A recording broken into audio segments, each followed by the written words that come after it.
In Liberia, carpentry is one of the most important trades because there is always demand for building homes, roofing, repairing furniture, and constructing shops. Many young people dream of becoming carpenters since it is a skill that can provide steady income and practical value for their communities.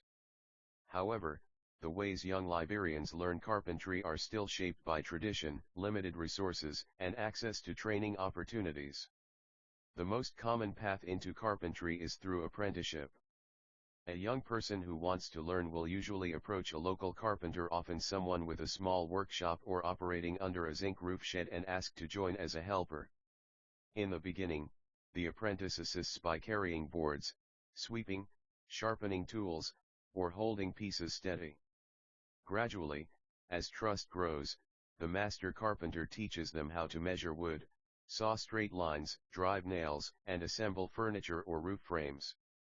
These apprenticeships are not standardized. The quality of training depends heavily on the willingness and skill of the teacher.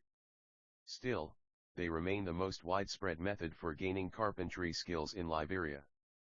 There are also vocational training centers and technical and vocational education and training (TVET) programs that include carpentry in their courses. Such centers exist in Monrovia and some county capitals, supported by government, NGOs, or church groups.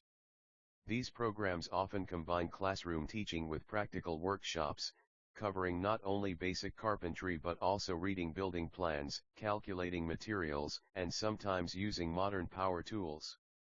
The challenge is that spaces are limited, fees may be too high for many families, and rural areas rarely have access. However, there are some online training programs accessible with smartphones or going to an internet cafe. One Liberia provides basic carpentry skills which are free. Young girls can also become apprentices. Traditionally, carpentry in Liberia has been seen as men's work, and most apprentices are boys or young men. But there is no rule against girls. In recent years, a small but growing number of young women have joined training programs or apprenticed under family members, breaking stereotypes. With encouragement and equal opportunity, many girls could succeed in carpentry, especially since the demand for skilled labor is high. As for how many carpenters there are in Liberia today, no official count exists. Estimates suggest that in nearly every town and village, at least a few carpenters are active. Altogether, Liberia likely has several thousand carpenters, with hundreds concentrated in Monrovia alone. They range from highly skilled professionals to informal workers who handle basic repairs. Carpentry remains a trade of opportunity for Liberia's youth.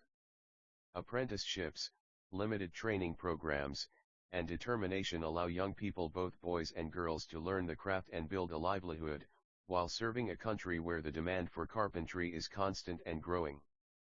Take care. Learn carpentry. Stay safe.